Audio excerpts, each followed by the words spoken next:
Well, fireworks erupted in the United States Senate earlier today as FBI Director Kash Patel, facing a number of controversies from Jeffrey Epstein to personnel decisions to now the investigation into the assassination of Charlie Kirk. He faced some really tough questions from Democratic senators and gave some really tough responses back to those Democratic senators. Now, Adam Schiff on the Senate Judiciary Committee is a longtime rival, a bitter enemy of Kash Patel, because Kash Patel was sort of accurately calling BS on Schiff's early claims about Russia collusion, which have aged abhorrently. They have aged very poorly.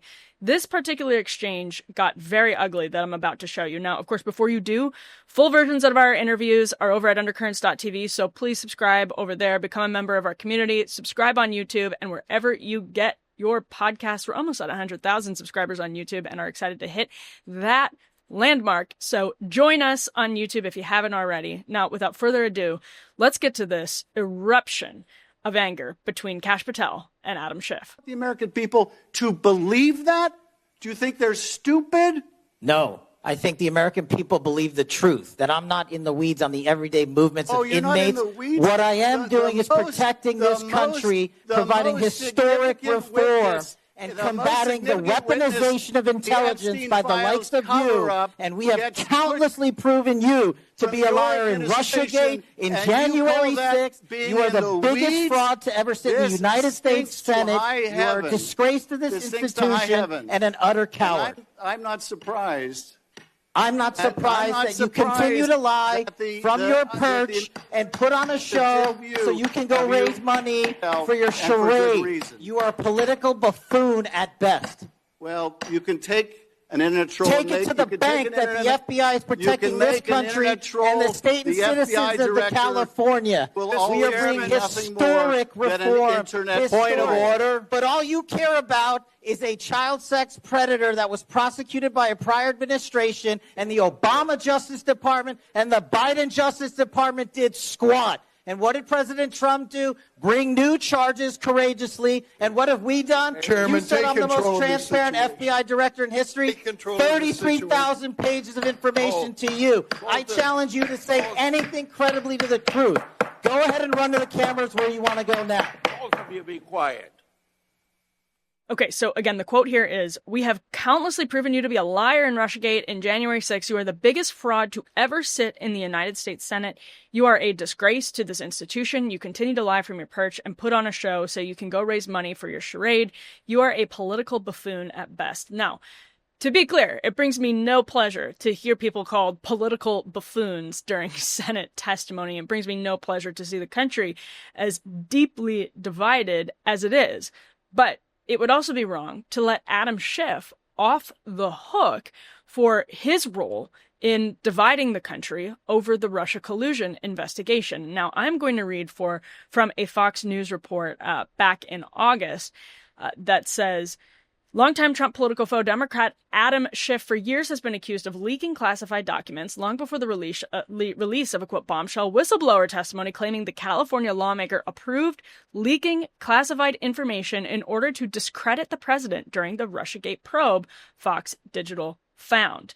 Now, there has been pretty obvious fingerprints on a lot of the leaks to the media, especially if you remember back in 2017, 2018, about the investigation into whether Donald Trump colluded with the Russian government to win the 2016 election, which we are still talking about 9 years later now in 2025 for a reason, because it remains incredibly relevant. It's one of the things that launched this current FBI director, Kash Patel, into fame.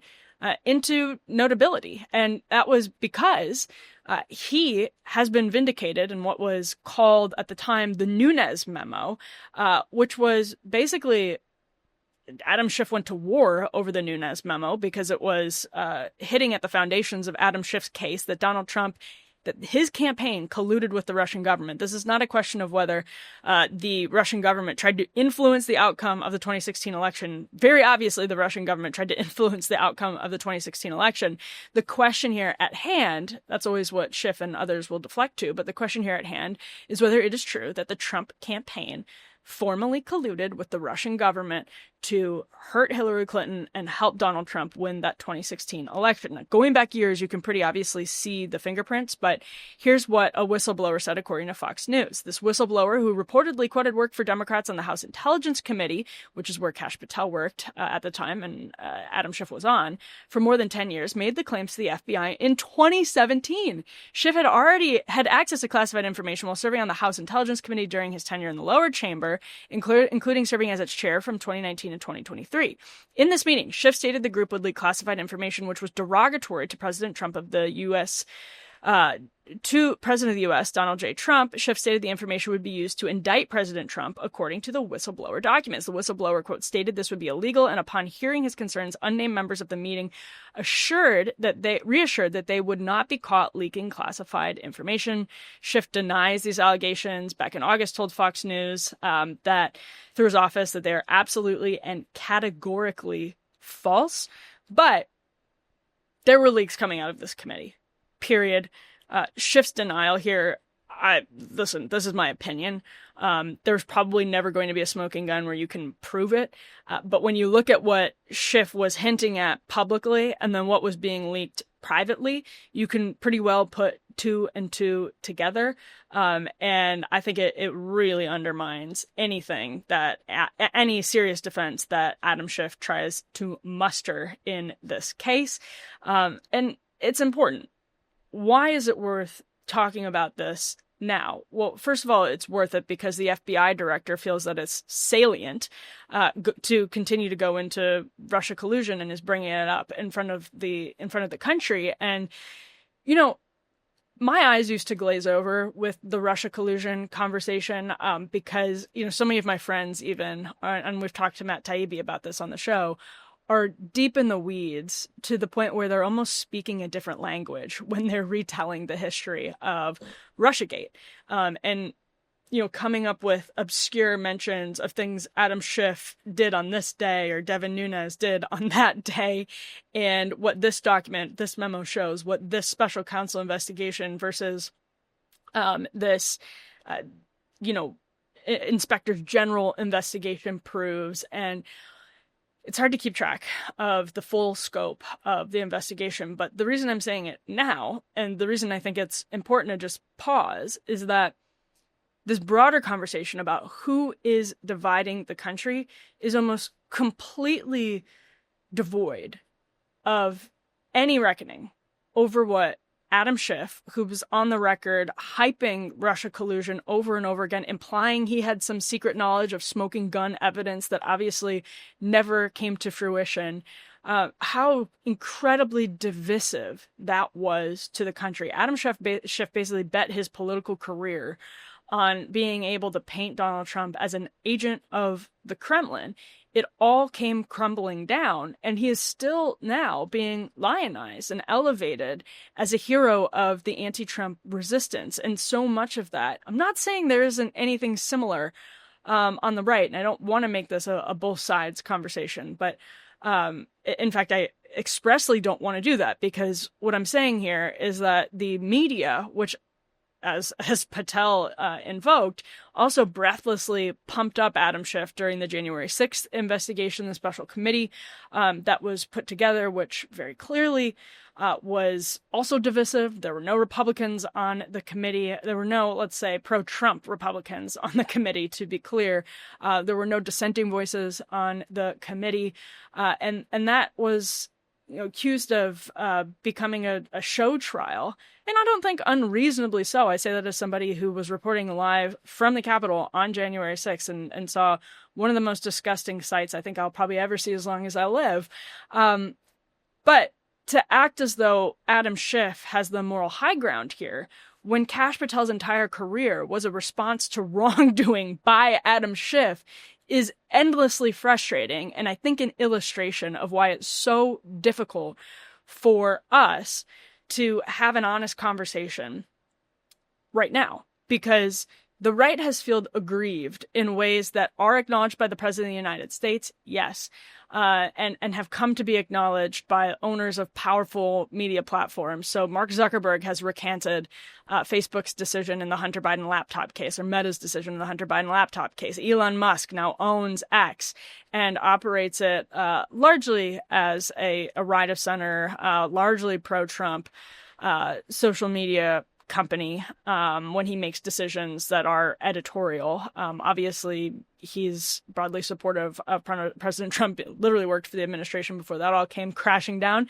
But all this is to say, yes, it's true. The right has some power right now, but the right has felt aggrieved in ways that were never addressed by many, particularly media institutions, and by the Democratic Party itself, which really never reckoned with, to its detriment. How much trust was lost in institutions, how much trust was lost in Democrats when you had, Mueller prayer candles, Robert Mueller prayer candles, votive candles making the rounds, and Democrats winking and nodding along with it, despite the fact that we now know, really had nothing to go off of. All of that has divided the country and hurt the country in ways that the left has never been held to account for.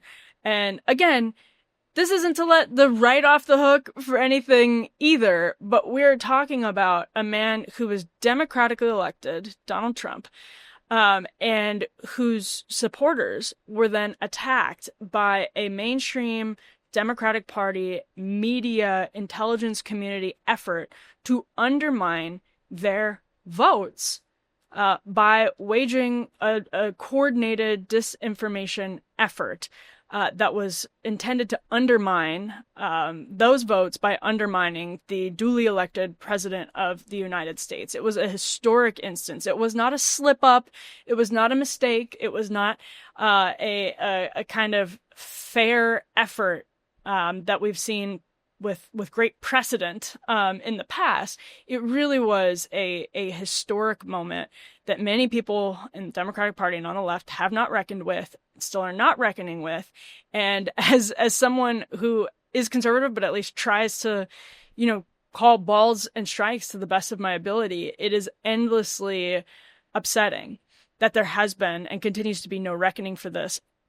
Partially because I think it hurts Democrats when there are legitimate questions to be asked of Kash Patel, and he can come back and be like, man, you never apologized for what you thrust the country into, what you thrust upon the country for years. And because Democrats also deserve a strong party. I think people who disagree with me on everything deserve strong political representation, and they don't have it. And people feeling like they don't have strong political representation is what's sending the country into the spiral of doom and nihilism, not just on the fringes, but then creeping ever more into the mainstream.